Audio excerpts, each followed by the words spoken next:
Well, hello, everybody. My name is Mike James, and you're here for the 2 o'clock, which is going to be a presentation, more of a show and tell than a presentation of a workflow that we've developed uh, to go from 2D to 3D visualization, back to 2D, back to 3D, 2D, 3D, back and forth.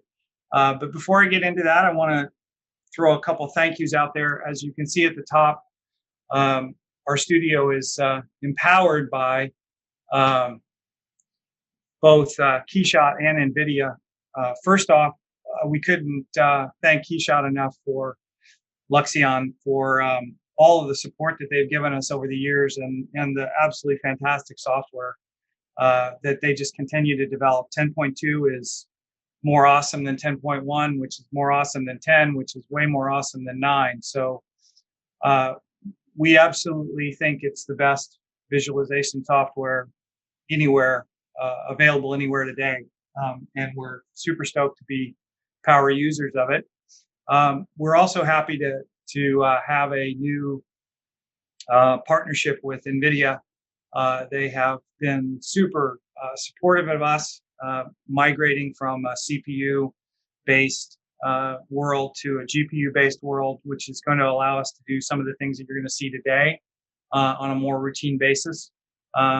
They've asked us to test some of their product. They've listened to a lot of the things that we feel are needed going forward, and they're super great people to work for. So we're super thankful to have them supporting us as well. Now, before I shift slides here, I also want to say that the first two presentations set a pretty high bar. I watched Shane's presentation this morning and Brooke's presentation at noon, and I learned things from both presentations, and it was just great. I'm very jazzed for the rest of the KeyShot world, and Shane and Brooke definitely set the bar high. So let's give it a go. I have 5 slides, and then we're going to go into show and tell. So very few slides. A little bit about TB&O, Thomas Burke and others, TB&O. We are a product imaging studio. We've always been a product imaging studio. We're 50 years and 2 months old, which means that we started out with film. We don't shoot film anymore, but we still do product photography with cameras and digital backs. But the bulk of our work today is modeling of products, product renders, product animations. We do all the post-production for our projects in-house. We do interactive web experiences for clients. And we're starting to do a lot more work with configurators for clients. So that's kind of a little bit about us. We are located in Santa Cruz, and we occupy a turn-of-the-century barn, which is a little unusual. We have, on occasion, had guests of the squirrel type, but we love our space. We've been in our space for about 37 years now, I guess. And it keeps evolving and changing. We used to have dark rooms. We don't have those anymore. So anyhow, enough about TB&O.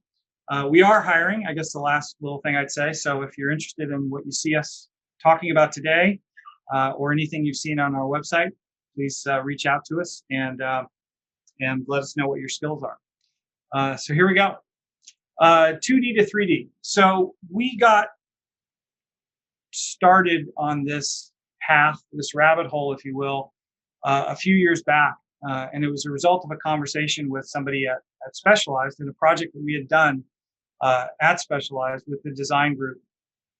And so what you're seeing here today, you'll see a lot of Specialized stuff. This representation is not in any way, shape, or form what is not representative in any of Specialized's former workflows or the workflow that they have now. It's just simply a way of us illustrating the point that we want to make about the 2-dimensional space versus the 3-dimensional space. So in a 2-dimensional space, like you're seeing here, very hard to represent a product that's asymmetric. There's a lot of opportunity to design on this product, graphics, paint schemes, decals, and very difficult to do in Illustrator, even though Illustrator is the best tool for designers to use, and it's the tool that everybody sort of grew up on. So is there a better way? And we think the answer is yeah. We think we're really on the cusp of being able to figure out how to integrate the 2D space and the 3D space with KeyShot. But what would we really want if we had a wish list? What would it be? We want the work to be accurately reflected in a 3D environment. So we want things to be the correct size. We want things to be the right dimensions. We want this to display in real time. So when we're working on it, we see it immediately or near immediately. We want it to be photoreal so that we're getting an accurate representation of what a matte finish looks like, or what a satin finish looks like, or what a gloss finish looks like. We're getting an accurate representation if we're using some sort of metallics or some sort of a metal finish. There's an awful lot of really interesting finishes out there. And if you don't really have photoreal, as a result, it's really hard to visualize what that's going to end up looking like.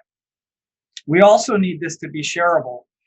For the purposes of collaboration, for the purposes of remote work, because even after COVID, there's going to be remote work. Before COVID, there was remote work. But it also needs to be management review ready, which means that we need to be able to review what we're doing along the design process way with a lot of different people, whether it's within the design group, the management of the design group, the managers that are making the decision, the product managers that are making the decision about the product, and so on. So you get really an opportunity to show your best work in the best way possible to everybody that has to make a decision. So no one has to think, oh, well, what's it going to look like, and try to visualize that in their mind. They can see it right in front of them. And lastly, it would be nice to be able to produce marketing collateral from the work that the designers are doing along the way. Overall, what we're trying to do is find ways from working interactively between 2D and 3D spaces to speed the design process, improve the efficiency, and increase the accuracy of what you've designed on paper versus what you get back from the manufacturer. And really, we think that this whole process, this workflow, will reduce the number of times that you go back and forth with the manufacturing facility to fine-tune what the design looks like on the product. So without much further ado, I want to jump into a demo. But first, I want to show you, if you're looking at this, you're looking at a three-dimensional object, but you're just seeing one view of it. And really, this object, which is a bicycle frame, is a canvas. And if you look at all the possible canvases that we have, I mean, every single point on this frame is a possibility for a graphic or a different color or a decal. And there's a lot in just this one frame. So you can see how difficult it becomes when all you're doing is working in a two-dimensional space. The other thing that I would point out is that what you can see clearly here is the industrial designers spend a lot of time and effort designing in lines and shapes to this frame. And that's why we really want to use this frame as a good example, because there are a lot of lines and a lot of shapes, and they're all really important. They may be important for aerodynamic purposes. They may be important for style purposes, but they're important. And the graphic designer wants to accentuate those. But if you can't see them in a two-dimensional space, then it's hard to really figure out, well, what's the best way to make that line stand out or make that shape stand out. And then you can see that here when you apply light to even something as a flat gray like this, or not flat gray, but a gloss sort of 18% gray. You can see that you can see the lines, you can see how light is going to behave on the product. So all of this said, let's go right into KeyShot and let's look at how we can work interactively between a 2D space and a 3D space. Bear with me as I change over. You'll probably recognize this screen from Brooke's presentation. It is the new 10.2 configurator. If I had a drum here, I would give a drum roll, but it's a touch-ready, touchscreen friendly super cool new interface for the configurator. You can still use the old interface, but we really like what we're seeing with this new interface. And we know it's sort of just the beginning of what's to come. And I'm showing it first because I'm a dessert person. I love dessert. And so really, if I went to a restaurant and I could, I'd order the dessert first. So I'm showing you the dessert first because this is what we're going to present when we get to management. When we get to the people that are making decisions on our designs as designers, as bike graphic designers, and we're working, slaving over the hot coals or I should say over the hot GPU processors and coming up with these really cool rad designs that are going to sell the product out in the real world. We want to put our best foot forward, and our best foot forward is photoreal from KeyShot in the configurator. And specifically, let me just show you a couple things, and then we'll come back to this at the end. This is basically set up so that you can make a choice between graphic ways, as an example. There's two-tone graphics and there's solid graphics. You can also select a different fork. Thank you to the wonderful people at Fox who are clients of ours who are letting us use this 36E model, which is brand new this year. So you can select different versions of the fork. You can jump over to colors, and colors will give you an opportunity to do either whatever you want in terms of the two tones. You can pick colors that the designer has wanted to put up for approval. You can change the color of the wheels in this particular case, the rims in this particular case.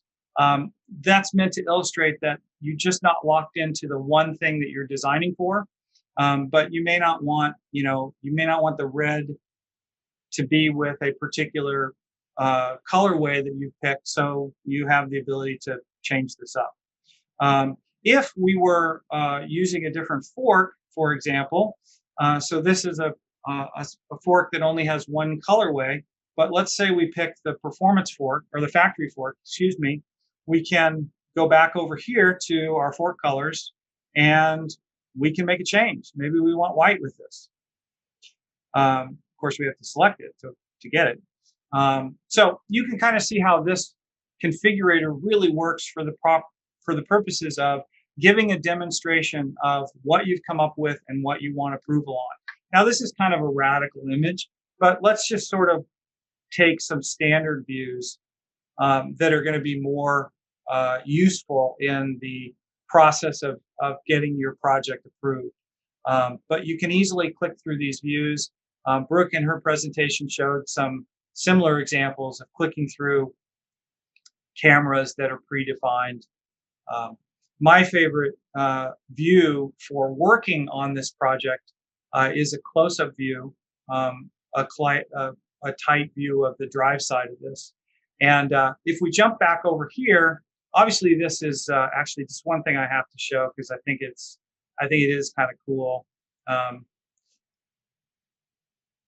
Let's see here. What do I want to do? I don't want to do that. I want to go back to that color. Although that's also cool. There's some cool stuff in here. None of this is representative of what ended up in the real world. Well, actually, one of them is. But one of the colorways is one that was available back when this product was announced. But I just want to show this to you very briefly because look how close we are, and depending on what size monitor you're looking at, whether you're looking at this on a laptop or you're looking at it on a desktop, this is amazing quality of photoreal imagery. And we got that in literally faster than I could complete a sentence. Well, obviously I don't complete sentences very quickly, but if I were able to talk faster or use fewer words, this is amazing. And this is GPU processing. I mean, there's just, it's an absolute incredible breakthrough that is, it's going to change everything. We firmly believe that. But I think it's worth looking at this and realizing that there are 33 million triangles in this model. And all of them are here right now, right? We have the ability to turn stuff off, but we have the context of fully materialized tires, fully materialized wheels, a fully materialized fork. Everything in this particular scene is fully materialized. And that's not really necessary for the design process, but it is a really cool way of showing your design as part of the context of the product when you're looking for approval or when you're looking to make sure that what you've done is super cool. So going back here to this shot that I really like, um, this sort of tight shot, I'll just jump over and pick a different colorway just so you can see that, maybe this one. Yeah, so you can see that how quickly you can make a change. Now what we're going to do is we're going to get out of the configurator and we're going to go back into the KeyShot Workspace. And here we are. But you can see how quickly you can make a change to a completely different look for this bike, right? And again, this is not anything that Specialized did. This was us putting a demonstration together and showing how you could do, some interesting, cool graphic design on a bike frame. And ours is just meant to show how the process can work. So what you're looking at is a fairly, seems maybe kind of complicated right now, but I'll go through it as I go through this process. What I want to do in the next few minutes is I want to actually create a design in a two-dimensional space, have it show up in the three-dimensional space, and go back and forth. So we're going to jump in and do that. The first thing I'm going to do, though, is I'm going to select the free camera, which lets me jump around. The next thing I'm going to do is I'm going to grab the frame. I'm going to double click on the frame so that my frame is now my material up here. And you'll notice it's a multi-material, which is because we've created a bunch of demonstration materials that you saw in the configurator. But when I hit S for solo mode, I now basically am going to get just the frame. And if I go over and I say set the camera target and I click on the frame, now my target for the camera is the frame, and I am basically going to be able to work with the frame. And you'll notice, hopefully you'll notice really quickly how fast this is. It's rendering up super fast, right? And that's incredibly valuable when you're trying to figure out whether that finish is the finish you want. So over here in this library materials, we've created some base materials. And our premise is that we don't want graphic designers to have to be power KeyShot users. We want them just to be comfortable using KeyShot. They're power, Illustrator users. They're power other software users, and we don't want the barrier to entry to be that they've got to learn KeyShot to the extent that we understand KeyShot. So the way we see it happening is you have some choices that you can make. For example, the base material of this frame, there's kind of like 4 choices.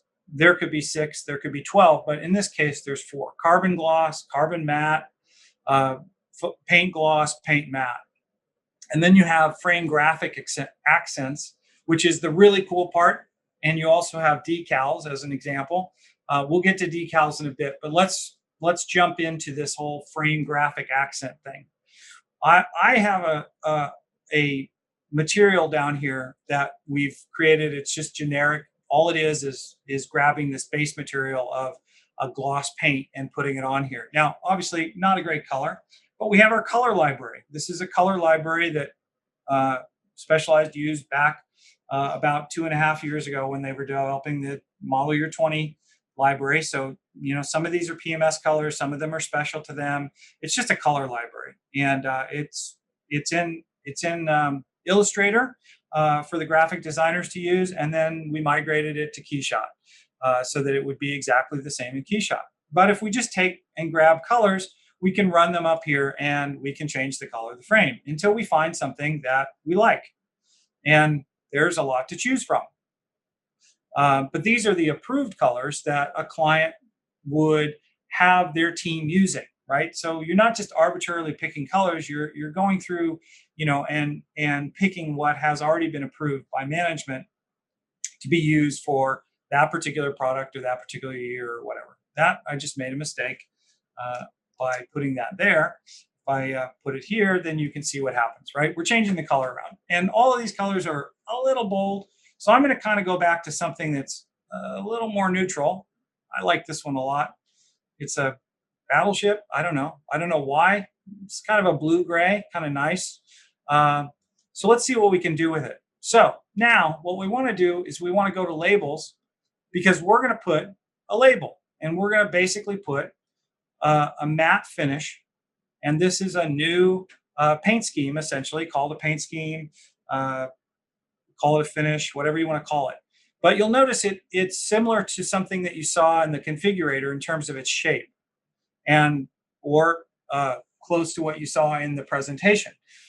But if we jump to Photoshop, and I'm going to use Photoshop because I am way more comfortable in Photoshop than I am Illustrator, but you could do this in Illustrator.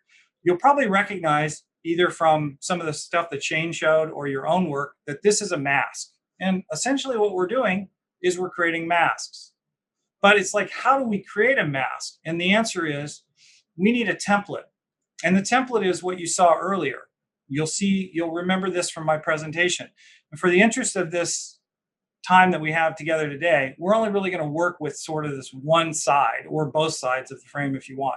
We're not going to go and look at the 20 different possibilities for canvases for where we can put stuff. We're just going to look at it from this standpoint.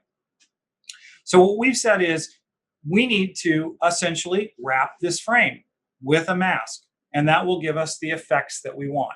So here's our guide, if you will. And what I'm going to do is there's already some that have been produced. You know, you've seen a few of them. These are, you saw them in the colorways. So these are different things that we did just as for illustration purposes. But what I'm going to do is I'm going to create a new layer. I'm going to call this gradient 1.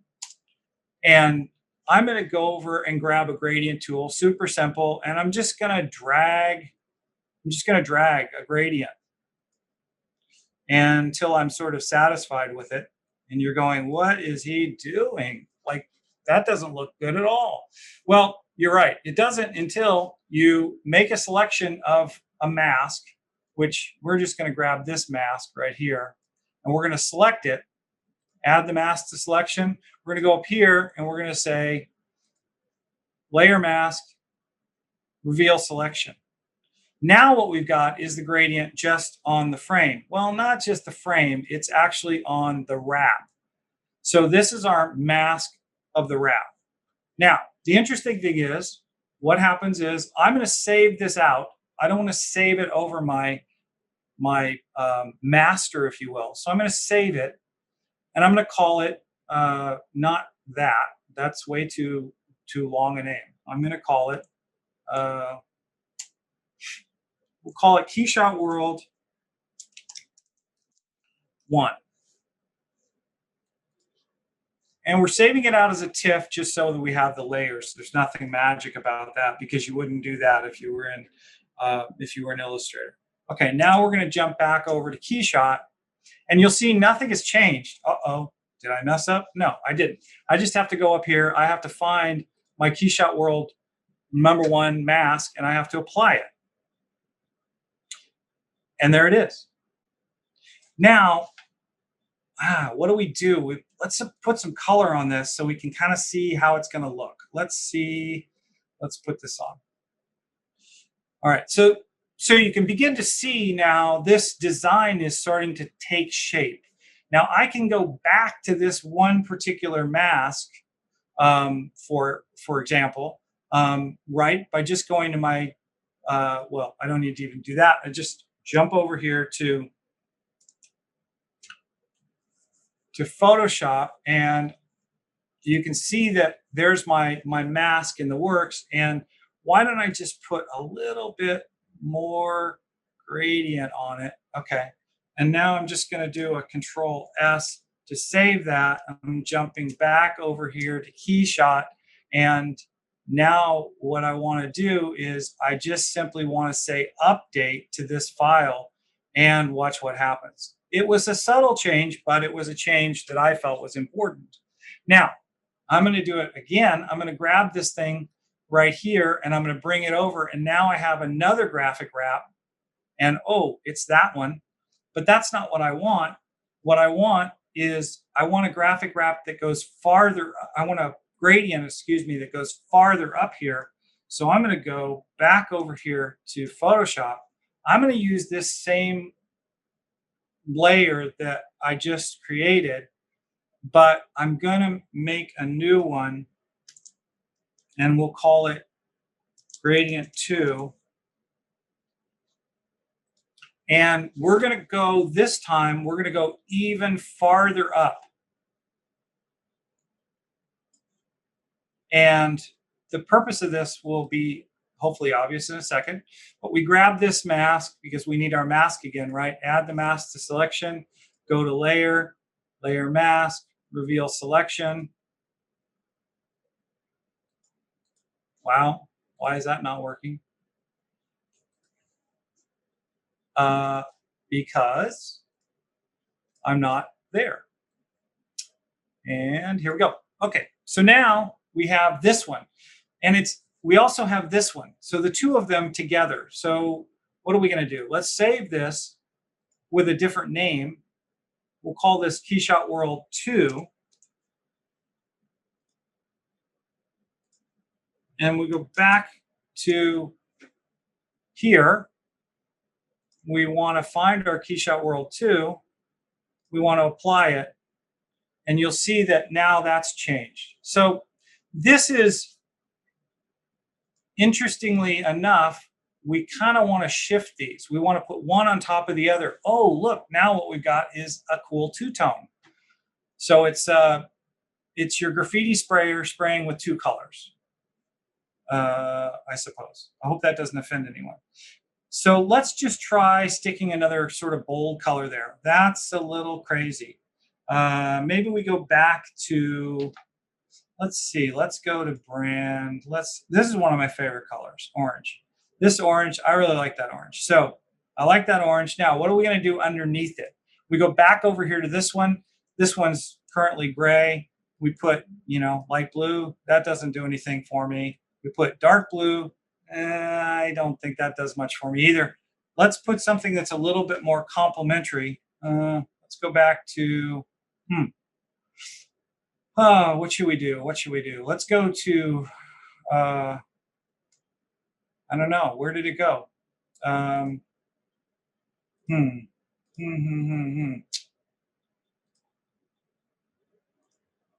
Maybe, yeah, probably not, but maybe, I don't know.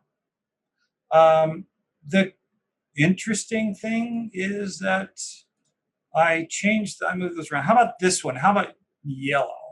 Oh yeah, there we go. Wow, okay, cool. Now we need some decals.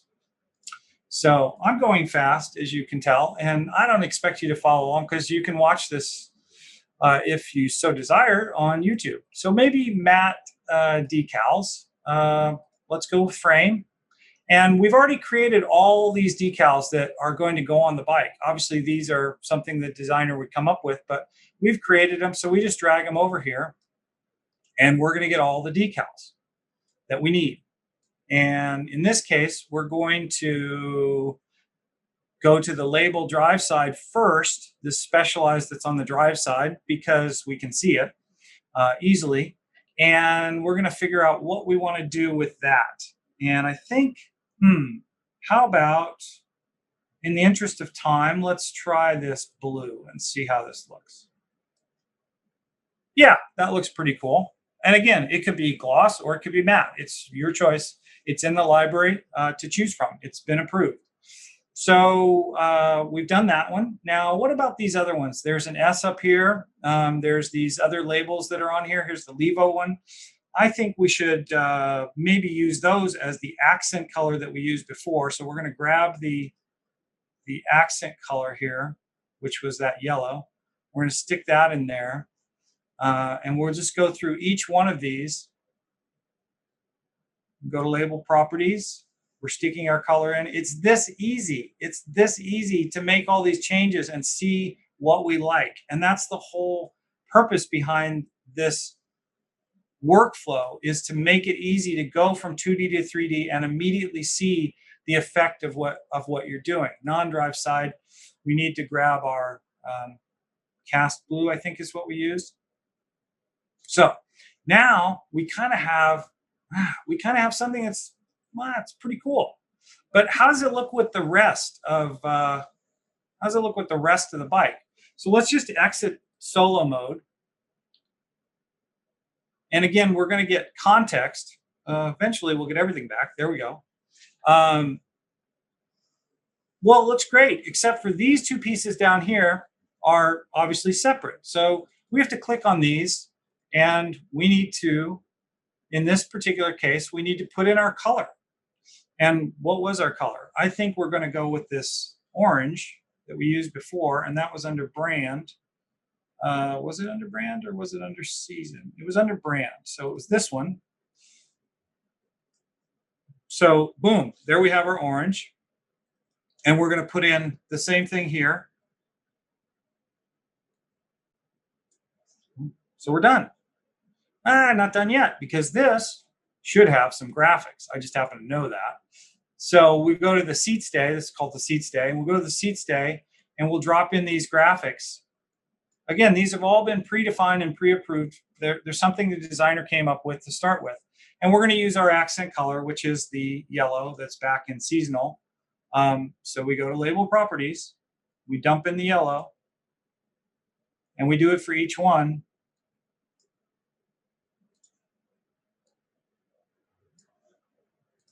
And one more. And then we're sort of done. Wow, that's pretty cool. Now we can just look at it from all these different camera views. Camera views are over here on the left-hand side. Some of these camera views we're not going to show to management, but they're camera views that we'd like to see the thing in. This is kind of a cool one. This is also a cool one, I think, but each his own. So here we go. We have literally in, I don't know, 10, 15 minutes, somebody keeping track, we have designed a color scheme and decal scheme, complete graphic scheme for a bike. And we're ready to show this to management, or ready to show it to our team, because we're going to go back over here to presentation, and we're going to grab our camera, and we're going to move around this thing and show off what we've done. And somebody's inevitably going to say, oh, I don't really like that white fork because it's making the fork stand out more than the bike. We need to change that. So we go to our fork, we pick a different color. In this case, I think we're better off because we're using this sort of gunship blue paint color up here. We're probably better off with this fork. One of the options that Fox did specifically for Specialized, hypothetically, not true in fact, but just hypothetically, because Fox Private does special labels. They do special paint schemes for their OEMs, for their OEs. So anyhow, you can see that we've made a couple changes. Maybe we want to change the wheels. We don't like the, whoops, that's fork. Go to wheels. We don't like the black. Maybe we want to, with the rims, we maybe want to go gray. Maybe we're going to go gray with aluminum, which is the less expensive. Or maybe we're going to go gray with carbon, which is the more expensive. Yeah, that looks pretty good. So boom, we're here. Now we can jump around, because we're going to show off all of these finishes that we've done in the two-tone, and we're going to get approval on them. And we're going to do it fairly instantly. And you can see as we jump around, you can see there's different designs that we're going to show off.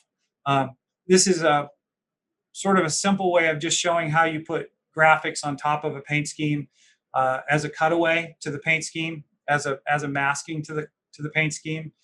Obviously, skulls are not necessarily what someone would pick designing for this frame, but maybe it is. But it gives you the idea. This is a good example of graphics you may or may not like, but this is one where we're really trying to follow the lines of the bike frame that was developed by the industrial designers, and get the paint to come out exactly where we want it to. And if you look, it really matches up quite nicely right here. That would be very hard to do if we were just simply doing this paint scheme in Illustrator alone. So I'll click through a few more. This is actually one of my favorite sort of finishes, and you can really see it in a tighter shot. Uh, this holographic material that they've used for decals, and this actually has been used before, and something that we developed in KeyShot to be a match to what they were doing in real life. But so we put it on here as well. So that's pretty close to being what I want to cover.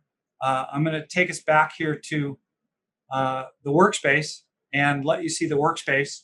And I'm going to walk around the workspace again, just really quickly, so that you hopefully will get the impression of a workspace that is something that someone who is not a KeyShot power user could eventually come to be comfortable with fairly quickly, that it's fairly intuitive. And I think you'll see over time, as the configurator evolves, that you'll probably see these tools evolve as well. But obviously we have our cameras over here where we can jump around as a designer. We don't have to go back and forth into the configurator. We can just simply jump around here and find views that will show off a particular section of the bike that we're looking for. The designer can create these cameras, or someone in the department can create these cameras. Everybody can use the same set of cameras, or everybody can use a different set of cameras. Obviously, it doesn't matter. This space over here is where we keep our list of materials. And as we've evolved this project, we did do something special for NVIDIA and Fox. And the NU just means we're not using it in this demo, but it was a special for a product announcement that NVIDIA did. We did a special color scheme and rendered out some collateral material. So it's here in this list. But the way that we see this happening is that a designer might have 20 or 25 different schemes that they've come up with. They whittle them down to 5 or 10, show them to their, or maybe 15, show them to their the department. The department helps them whittle it down to 10. They take it to the product manager. It gets whittled down to 7, and so forth and so on. So this is a place to keep all of your schemes and not throw away anything until you're absolutely sure it's something you don't want to use. And once you've made a selection, this is the seat stay, so it made that change there. I can, depending on what I've selected, I can make my changes, right here. So I can go from what we just designed, which is this, to I can go to the blue and red, right? And each thing I click on, there's an associated item for that. And obviously complex product, because you have 3 different things that represent 3 different parts that represent the frame that you have to deal with separately. But it's pretty easy to do that with this this project materials window. Over here we were in our library, and in our library we have for this visualizer we have some specific masters that we've come up with. We talked about the base material. We talked about we scroll down here, we talked about these frame accents, or the paint schemes, if you will, and we applied those. We really jumped in very quickly, and we looked at the decals for the frame in matte, the decals for the seat stay in matte. But you'll notice there's black reflective, and there's also this holographic material that I showed you. These are choices that we could have made. There are some specialty colors and tints and metallics and so forth that the designer might choose from. Again, these are things that have been created either by one specific designer or somebody in the department that is a heavy-duty KeyShot user that has the ability to go in and do complex materials. And then all the designers have access to use them. Very simple. Down here we have, and I moved this so it ended up being in a different place than it should have. In fact, I didn't know you could actually do that. I learn something new every day. Anyhow, I'm moving it all around and putting it in places where I'll never be able to find it. But this is a palette library. It could be anything. It could be standard library, Pantone library. It could be your own company's library. It can be a library from a manufacturer that you use. Can be imported tints. It can be imported metallic finishes. So really any possibility here, but this is the colors that you select from, or the materials that you select from. And I just said materials that you select from, but obviously if it's a material, it's got to be up here. This is a color library. So essentially what you're doing with these is you're applying a color to a material. If you have specialty materials, they're gonna reside up here, and they're gonna be in folders or in pull downs that are that are organized here. So I'll kind of wrap it up at this point. I know it's a lot to have gone through very quickly, and hopefully it was clear enough and resonated with you enough that you get the gist of it.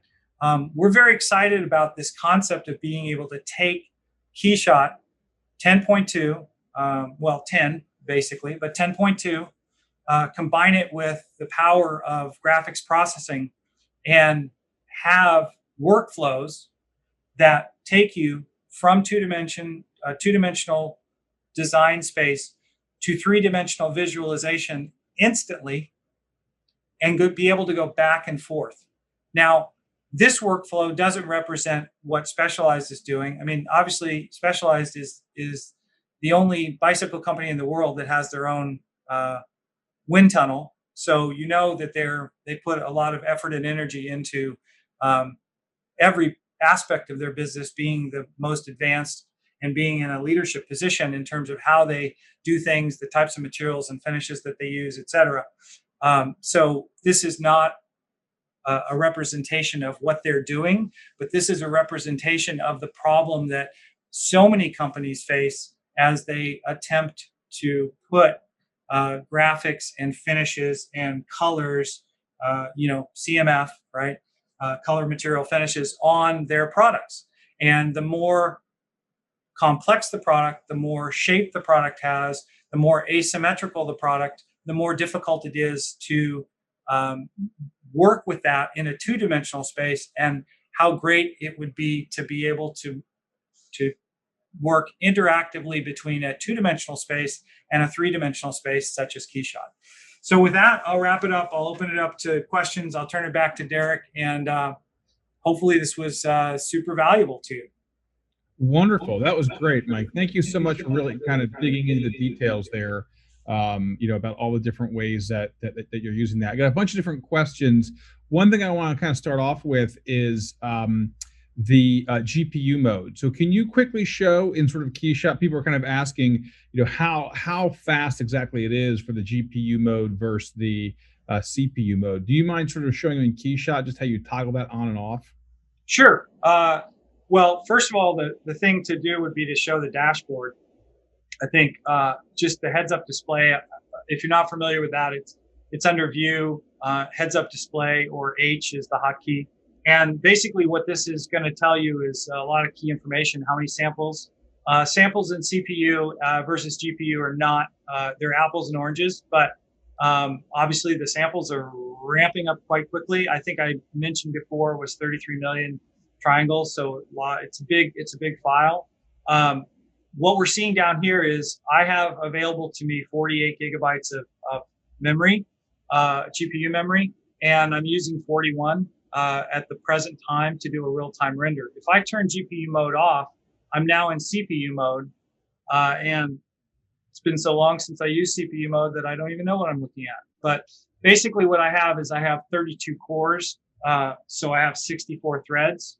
I have 100% of my CPU utilized by KeyShot at the present, and you can see sort of the amount of time it's taking to res up.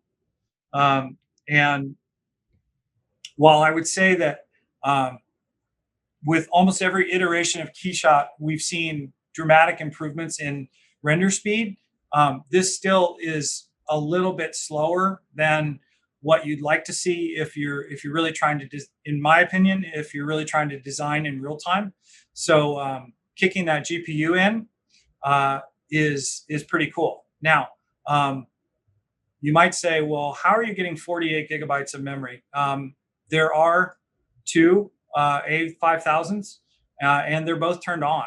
And I can obviously turn one of them off, and it'll reload my materials, and it'll kick me down to 24 gigabytes.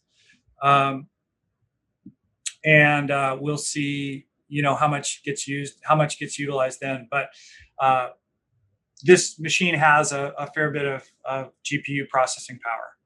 Awesome. Thank you. And then one thing, to note, obviously, is while there are some limitations, like things like cutaways, for the most part, the materials are, 1-to-1 between GPU and CPU. So as you're moving back and forth, you will get, consistent look across that. So that's where GPU really comes in handy. Some folks were asking in terms of the decals and kind of how you were putting the decals on there. One, did you already sort of pre-decide where those were located? How does that actually, how are you putting them out there?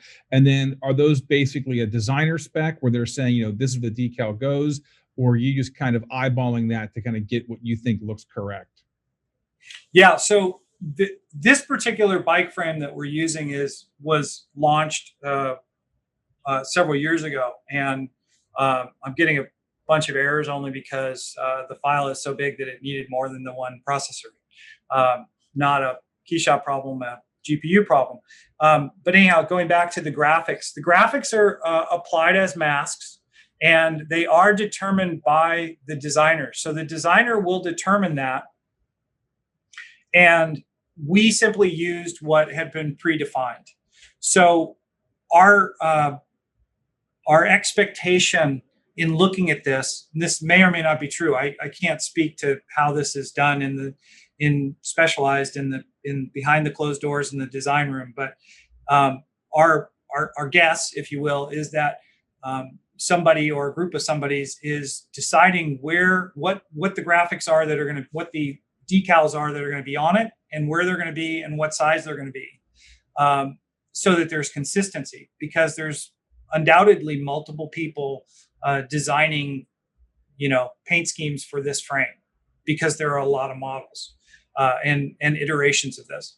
So those we're taking basically verbatim as this was locked in prior to this tool or this workflow being created. And as I said at the outset, all of these are masks. Now, there's some real tricks to applying decals to asymmetric surfaces, and that's almost a whole different session. Great. And then people are also asking kind of why you were using the mask to get the gradient versus using the material graph and deriving the gradient from there. Well, the answer to that is let's get an example here. I can give you an example.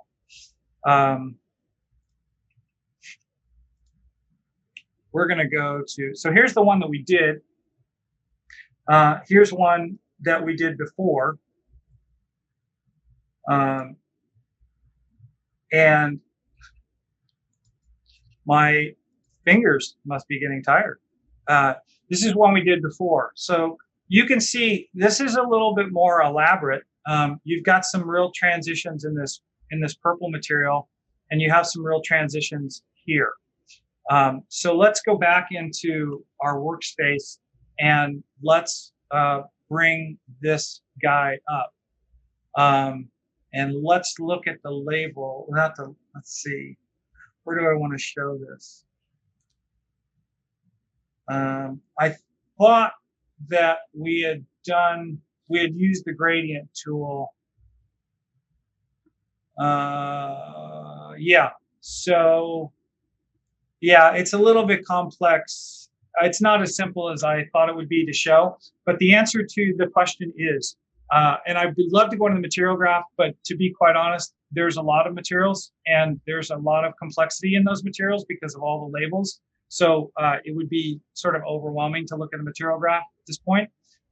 But in terms of using the gradient, sure, you can use the gradient to create changes in color, but you're not going to be able to control, you won't control it the same as if you were using the mask. So there's no reason not to use the gradient if you don't need the mask. So if you're operating on the entire frame, but we aren't operating on the entire frame.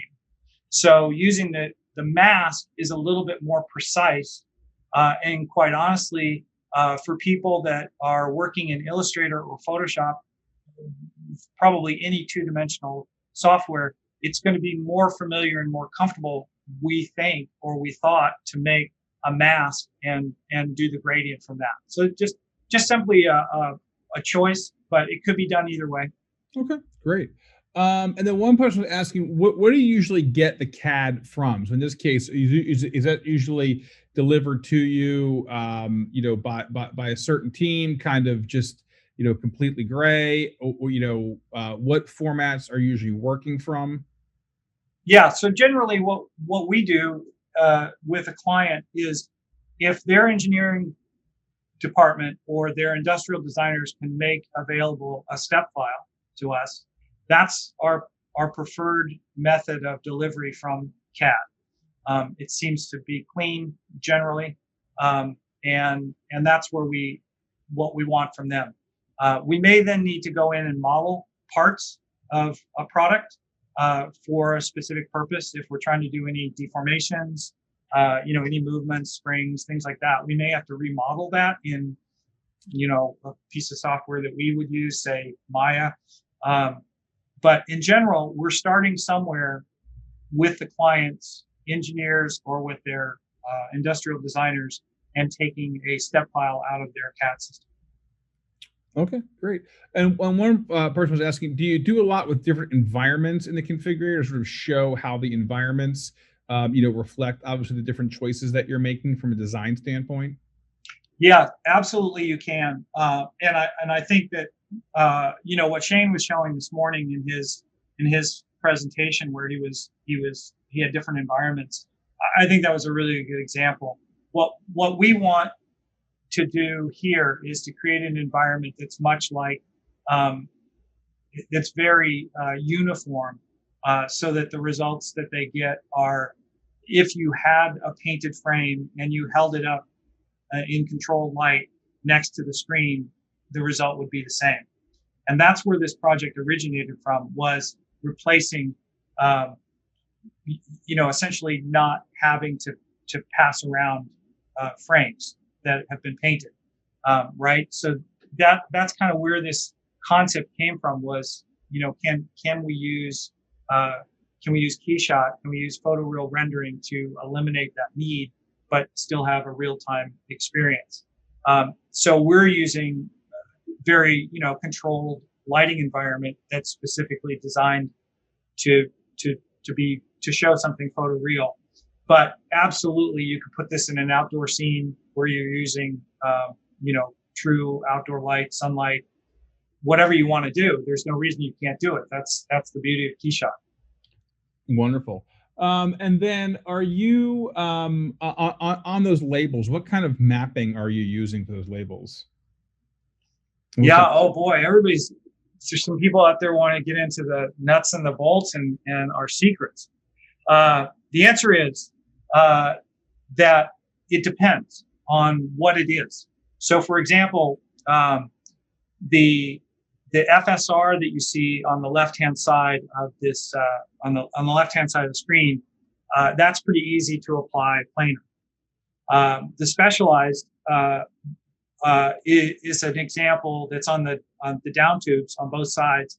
That's an example of something that you might have to apply cylindrically, or you might be able to apply it planar. But the problem that you're going to get to with something like that applied planar is that you'll begin to get the distortion that isn't true to the label, to the decal. So the answer is, it really depends upon what the shape is that you're applying it to, and obviously that's tricky. That's some of the more frustrating part of this, is the playing around to get the right result, and that's part of our expectation, is that you don't really want designers to have to do that. You want somebody else who's more of a power user to have dealt with that issue up front. Mm-hmm.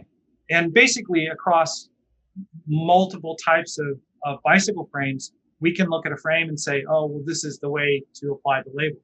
And that's just from experience. So it doesn't matter whether it's, a specialized frame or it's a Predator frame or somebody else's frame, Trek frame or whatever.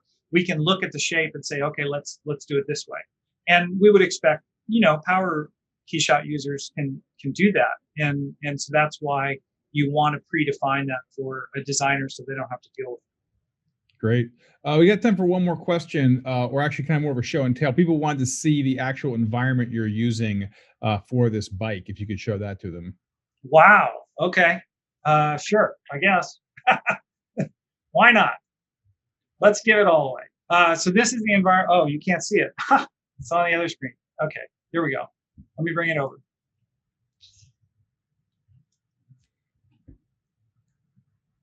It's not too fancy. Okay. And is that generally one that you work with all the time, or do you kind of have different environments based on kind of where you are in the process and kind of, what you're trying to show? Yeah, the answer is the latter. We almost never use the same environment. Not for any other reason than we're really looking at a project and saying, okay, what are we trying to accomplish? Mm-hmm. Why did we do it this way? I mean, there's a million different ways to create this particular light.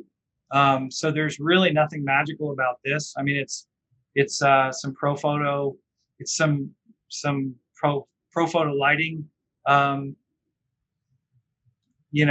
nodes that we stuck in here. And there's background is something that I think is readily available. No, it's a mag cloud background that we had. We dialed the saturation all the way down. So, I don't know. It's sort of like it's just art, I guess. It's like you look at it and go, what are we trying to accomplish? And then you start fiddling and you find something that is working. And that's pretty much it. Yeah, and that's kind of a great example to kind of bring it back to, Shane's original presentation to start the day of just, a lot of getting good at KeyShot is just going in there and just playing around and just kind of having fun with it and trying to kind of give yourself your own personal projects to really figure out kind of how to find that artistic sweet spot to make the things look the way you want them to look. Yeah, no, that's absolutely true. And I thought what he said I too thought what he said was super fantastic, because it's what we encourage everybody in our studio to do. It's like, dial it all the way up. The temptation is when you're doing something to not move the dial very far from where you think it should be. But unless you dial the dial all the way up, take it, move the amount of light from 1 to 10 and see what happens. Because you can always go back to 1, or you can go to 0.5. You have the flexibility to change it. So just really push until, and just see what happens. And we find, I'd say like 50% of the time, and we have a group of people who are really power users, and 50% of the time, it's just experimentation that is getting the results that we want. Mm-hmm. And we view that as really good, because every time we learn something, we share it amongst the team, and then, people will use each other's stuff. And, I don't remember who developed this light thing. I might have done it, but it might have been somebody else on the team, and it just sits in our library and we grabbed it. I mean, it could be that, or it could be that we did it, specifically when we started this project. Awesome. Well, we're at the top of the hour. Thank you again so much for the presentation. I'm going to take the screen share back just to kind of remind folks of the rest of our schedule here. So hopefully you can see my screen now. So reminder, tomorrow, again, we'll be coming back with 3 more sessions over the next 2 days. So tomorrow, we're going to have the wonderful guys from KeyShot Studios talking about how they use KeyShot from kickoff to delivery. And then we'll have Matt Hainsley talking about unboxing your render, Frank Taneski from Kids 2, going from physical to digital. So some more great content tomorrow on Wednesday. And again, coming back on Thursday, Kareem will be coming back with talking about the Envoy project some more, and Stratasys and 3D printing. And the folks from Stratasys will be there as well. And then for the ZBrush people out there, I'm gonna have a great presentation from Michael Pavlovich from Certain Affinity, going over how he uses KeyShot with ZBrush. And then we're gonna top it all off with the guys from Offsite talking about how they use KeyShot for product shots. So huge thank you to the presenters today, to Shane, to Brooke, to Mike. It was fantastic. A big shout out to our sponsors, NVIDIA, Stratasys, Vario, Render Weekly, Design Burger, and GoPro. And with that, I will give out the GoPro. The big prize here is going to Melissa Culp. Melissa Culp, I don't know which session she attended, one of the three, but Melissa Culp, you will be getting the GoPro Hero 8. We'll ship that out to you. Again, thank you everyone for coming today, and we will see you all tomorrow. And reminder, if you missed anything, you can check out our YouTube channel, and hopefully we'll see you all tomorrow morning at 10 a.m. Pacific time.